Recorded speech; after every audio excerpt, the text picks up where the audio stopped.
के ऊपर नीट 2025 के रिजल्ट के टॉपर रहे हैं और बहुत बहुत बधाई हो। किस तरीके से ये आपका सफर रहा है?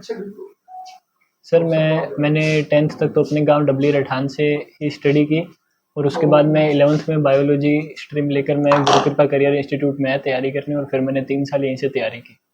महेश जी, आपकी जो आपने ऑल इंडिया रैंक 1 ला है, स्ट्रेटेजी क्या रही? स्ट्रेटेजी देखो, अब कंटिन्यूस पढ़ना पड़ेगा। मतलब कई बच्चे क्या करते हैं, जैसे पेपर में जो कोचिंग में टेस्ट होते हैं रेगुलर, उनमें अगर अप्स एंड डाउन्स आते हैं तो कई जैसे ज़्यादा नंबर आने पर बच्चे ओवर कॉन्फिडेंट हो जाते हैं, पढ़ना कम कर देते हैं और बहुत कम नंबर आने पर वो अपना कॉन्फिडेंस लूज़ कर देते हैं। ऐसे में वो 10-12 घंटे पढ़ते हैं, अपनी हेल्थ के साथ कॉम्प्रोमाइज़ कर लेते हैं। तो ये दोनों ही चीज़ें गलत हैं। अगर आपको एक अच्छा रिजल्ट देना है तो आपको रेगुलर अपना स्टडी का जो टाइम टेबल है वो लगभग फिक्स रखना चाहिए आपको, और अपने स्वास्थ्य का भी पूरा ध्यान रखना चाहिए। आप हिंदी मीडियम से आप रहे हैं तो ये बहुत बड़ी उपलब्धि दिखी जा रही है।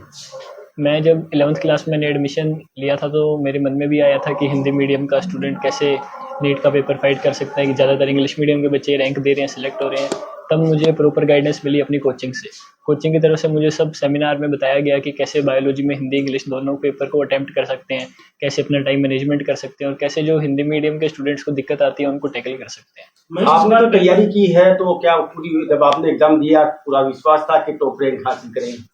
देखिए, मतलब जो कोचिंग में हमारे लास्ट में गुरु कृपा में DTS होते हैं 2-2.5 महीने, डायमंड टेस्ट सीरीज, उसमें मेरा बहुत अच्छा स्कोर चल रहा था, रैंक भी अच्छी आ रही थी। लेकिन कहीं ना कहीं तब तक तो मेरे को लग रहा था कि हाँ एक अच्छी रैंक आ जानी चाहिए, लेकिन वो पेपर देने के बाद तो मोरल अपने आप ही डाउन होना था, क्योंकि ऐसा अनएक्सपेक्टेड पेपर अचानक से आ गया। तो उसके बाद जब हम आए, कोचिंग की जो आंसर की थी उससे हमने अपना स्कोर मैच किया, आसपास देखा कि सबका ही स्कोर कम आ रहा है। फिर कुछ दिन बाद पता चला कि किसी कोचिंग इंस्टीट्यूट का इतना स्कोर है ही नहीं जितना हमारा है। तब कहीं ना कहीं कंफर्म होने लगा कि हाँ एक अच्छी रैंक आ सकती है। आपने जो एग्जाम दिया था उसमें कौन से जो सब्जेक्ट के जो हार्ड क्वेश्चन थे कौन से थे, जिन थोड़ा डाउट था? मेरे सबसे हार्ड तो फिजिक्स ही थी। मेरा पेपर का कोड 45 था और मेरे पेपर के कोड में जितने भी फिजिक्स के हार्ड क्वेश्चन थे वो शुरू के 20 में थे। तो अपना आधा घंटा मैं उन क्वेश्चंस पे पहले ही खराब कर चुका था और मेरे से मुश्किल से 7-8 क्वेश्चन हुए थे।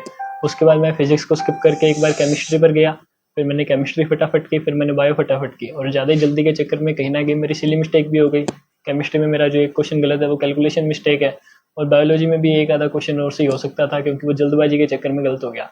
उसके बाद एक ही गलत हुआ इसका और फिजिक्स में 3 ही गलत हुआ।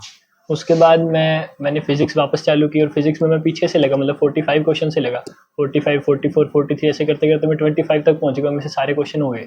तो अपने आप ही कॉन्फिडेंस आ गया। केमिस्ट्री हो चुकी थी, बायो हो चुकी थी, फिजिक्स भी आधी हो चुकी थी। फिर उसके बाद जो बचा हुआ टाइम था मैंने उन 20-25 क्वेश्चन को दिया और उनमें से भी ज़्यादातर क्वेश्चन मेरे सही हो गए। आपने शानदार जो है स्कोर हासिल किया है, देश में अव्वल रहे हैं। अन्य जो छात्र हैं दुनिया से, उनको क्या कहना चाहेंगे, किस तरह से तैयारी करें? देखिए, मैं उनको यही कहना चाहूँगा कि आप अपनी परफॉर्मेंस में को, मतलब जो कोचिंग के टेस्ट की परफॉर्मेंस है, पहली बात तो उसके बेस पे अपने आप को जज मत करें। आपका काम होता है कि अपने मल्टीपल टाइम्स रिवाइज करते रहें, कोचिंग का जो टेस्ट सीरीज का शेड्यूल मिल रहा है उसको रेगुलरली फॉलो करते रहें। बुडानिया सर, कुलैरी सर और योगेंद्र सर की जो गाइडेंस सेमिनार के थ्रू भी मिल रही है उनको भी आप फॉलो करते रहें टाइम टू टाइम, क्योंकि यही है जो मेरे को भी यहाँ तक लाई है। मॉक टेस्ट का कितना बड़ा रोल था इस एग्जाम को क्रैक करने में? देखिए, टाइम मैनेजमेंट तो कहीं ना कहीं हम उन मॉक टेस्ट से ही सीखते हैं। लास्ट के 54 दिनों में हमारे 22 मॉक टेस्ट हुए और कहीं ना कहीं वो 3 घंटे के जो पेपर हुए तो उससे मेरे को बहुत कुछ सीखने को मिला, कैसे अपना टाइम मैनेज करना होता है। कई क्वेश्चंस उसमें, जैसे DTS में सर सारे एक्सपेरिमेंट करते हैं, कभी फिजिक्स हार्ड दे देते हैं, कभी केमिस्ट्री हार्ड दे देते हैं, कभी बायो हार्ड दे देते हैं। हालांकि नीट का पेपर पिछले 4-5 सालों से ऐसा नहीं आ रहा था, लेकिन फिर भी हमें गुरु कृपा करियर इंस्टीट्यूट में हर तरह के पेपर की तैयारी करवाई गई। तो कहीं ना कहीं उन चीज़ों से मैंने बहुत कुछ सीखा कि कैसे अपने टाइम को मैनेज करना है, कैसे अगर फिजिक्स हार्ड है तो उसको स्किप करके केमिस्ट्री पर जाना है, ये आदत भी डलनी चाहिए। और कहीं ना कहीं क्वेश्चंस को छोड़ने का भी एक बहुत बड़ा रोल होता है, क्योंकि नेगेटिव में जो -1 नंबर होता है उससे भी हमें बचना है। तो ये चीज़ें भी मुझे मॉक टेस्ट से सीखने को मिली। परिवार और मम्मी पापा किस तरह का सहयोग रहा? मम्मी पापा अगर मेरे नंबर कम आते थे, वैसे मैं डेली इनसे ज़्यादा बात करता नहीं था, और अगर मेरे नंबर इन कम भी आते थे तो ये मेरे को कोई ज़्यादा डांटते नहीं थे, बस इतना कहते थे कि आप मेहनत करते रहो और अपने मार्क्स अपने आप ही बढ़ जाएंगे, आप बस लगातार मेहनत करते रहो। आपका डेली रूटीन क्या था? कितने बजे उठते थे, कितने बजे पढ़ाई करते थे, सोने का टाइम टेबल क्या था? ऐसा देखो कुछ फिक्स नहीं था, मतलब मैं बस इतना कह सकता हूँ कि कोचिंग के अलावा 6 to 7 आवर्स की रेगुलर स्टडी करनी चाहिए हमें, अगर हम एक अच्छी रैंक की उम्मीद कर रहे हैं तो। स्ट्रेस दूर करने के लिए क्या?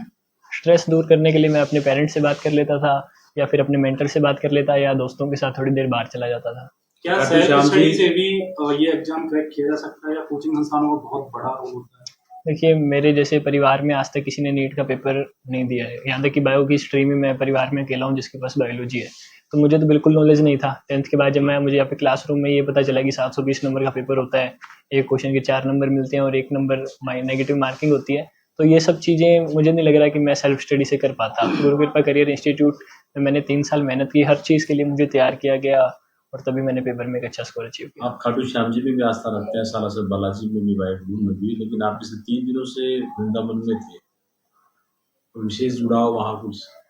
वो तो छुट्टियों के हिसाब से घूमने चले गए, जी। मम्मी पापा ले गए और हम चले गए। आपकी अगर आप किसी बच्चे को बताना चाहें जो 2026 में एग्जाम देना चाहते हैं कि 3 टिप्स हैं इनको आप फॉलो कर लो या 4 टिप्स इनको आप फॉलो कर लो सो दैट आप कम गलतियां कर पाएंगे, चांसेस जो हैं आपके बढ़ जाएंगे, वो क्या देना चाहेंगे आप? देखिए, सबसे पहली चीज़ मैं जो हाईलाइट करना चाहूँगा वो होती है क्वेश्चन प्रैक्टिस।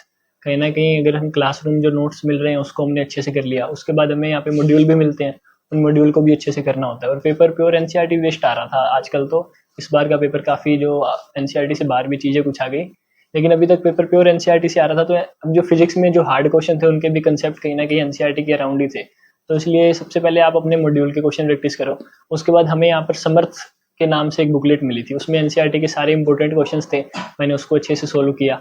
तो आप पहले अपने मॉड्यूल सोल्व करो, अपनी समर्थ सोल्व करो और उसके बाद टाइम मिले तो एनसीईआरटी भी जरूर पढ़ो। बायो की एनसीईआरटी तो ज़्यादातर बच्चे पढ़ते ही हैं, लेकिन जो बच्चे गलती करते हैं वो फिजिक्स और केमिस्ट्री की एनसीईआरटी स्किप कर देते हैं। तो उनको मैं यही कहना चाहूँगा कि आप फिजिक्स और केमिस्ट्री की एनसीईआरटी भी जरूर पढ़ें और क्वेश्चन प्रैक्टिस भी आप बार बार करें। एक ही क्वेश्चन का सेट है तो उसको भी आप 2-3 बार करें। एग्जाम से पहले कुछ समय चिकन पॉक्स हो गया था, लेकिन आप बताए नहीं। मतलब वैसे तो मेरे को एग्जाम से काफ़ी पहले हुआ था, 12th क्लास में मेरे को चिकन पॉक्स हो गया था, लेकिन तब हमारे गोट्स टेस्ट सीरीज चल रही थी, गोल ओरिएंटेड टेस्ट सीरीज। तो ऐसे में उसमें मेरा परफॉर्मेंस ठीक ही चल रहा था और दिवाली की छुट्टियां हुई बीच में, उसके बाद मैं आया और फिर 1 हफ्ते बाद वापस मेरे को चिकन पॉक्स की वजह से 15-20 दिन घर पे जाना पड़ा। अब ऐसे में क्योंकि 15-20 दिन का गैप बहुत ज़्यादा होता है, उन चीज़ों को कवर करने के लिए मेरे को प्रॉपर गाइडेंस मिली गुरु कृपा करियर इंस्टीट्यूट से। मेरे जैसे कुछ टॉपिक जो मेरे वीक रह गए थे, कुछ क्लासेज जो मेरी मिस हो गई थी, वो मैंने अपने मेंटर सर को बताया, उन्होंने मेरे को डाउट काउंटर पे टीचर अवेलेबल करवाए, मेरे को रिवीजन क्लास के थ्रू मेरे वो टॉपिक कवर करवा दिए। तो ऐसे में पूरा सहयोग इंस्टीट्यूट का ही रहा। Thank you.